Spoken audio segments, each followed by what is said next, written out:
Beginning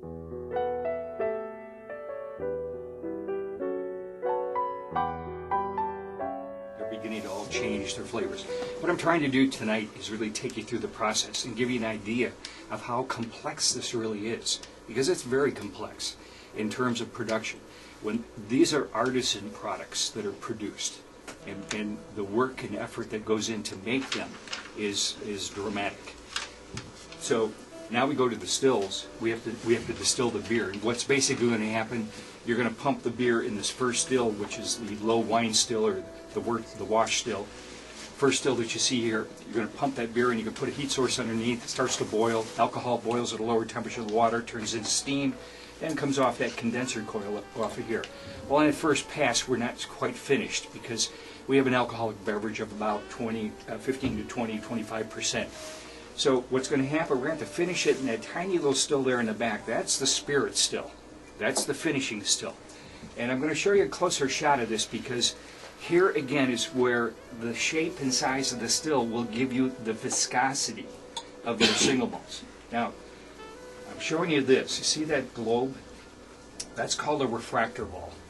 What's happening is, as distillate is rising inside that globe, it's coming to the outside, cooling, forced back into the still to be redistilled over and over again until it finally comes off the condenser coil.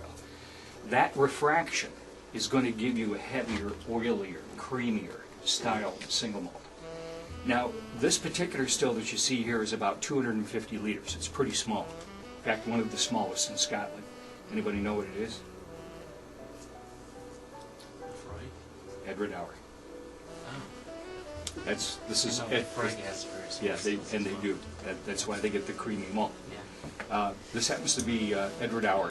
So 250 liters, pretty small. This guy, 18,000, pretty large. Now, as you can see, it's a big boy. It's a big boy. And this is going to give you different alcohols. Different alcohols coming off that still. Each of these still shapes are different. This one happens to be Tully Barden. Now you notice this one, you see how tall and narrow these tubes are? The way the stillman explained this. As distillate rises inside that copper, a lot of the heavy fusel oils attach to the copper. What happens when it comes off, then you get much lighter, fruitier whiskey. So again, the shape, size, length of the tubes, all of these things are going to play in to some of the effects and flavors that you're going to get in these single malts. Another set, this happens to be, I think this is Mortlock. Now, I got to complicate your lives a little bit further because it also comes down to the angle of what we call the line arm. The line arm is going to affect the amount of refraction that you're going to get off the still. If the line arm is angling up, it's going to leave the refraction in the back. If the line arms are angling down, as you see this one is, you're going to pull some of that refraction. This happens to be the Glenlivet. This one happens to be Talisker. They're all different. All these shapes are different. Here's Glenfiddich. Here are the tallest stills in Scotland. Anybody know this one? Tallest stills in Scotland. Glenmorangie. You got it. See how tall those pipes are? Well, what are you going to get off of this particular still? It's going to be lighter, fruitier whiskey, right? And that's exactly what they're looking for, because they want to do all these flavorings, these barrel agings. And that takes me right into the next malt that we're going to taste. We actually have done some barrel aging with different casks: Sauterne, Port, and Amarone.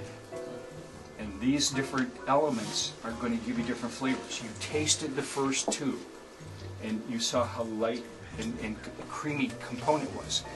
Perfect for aging. Same with Glenmorangie. Their base malt is perfect for this extra aging. So we'll do the Sauterne first. Ready?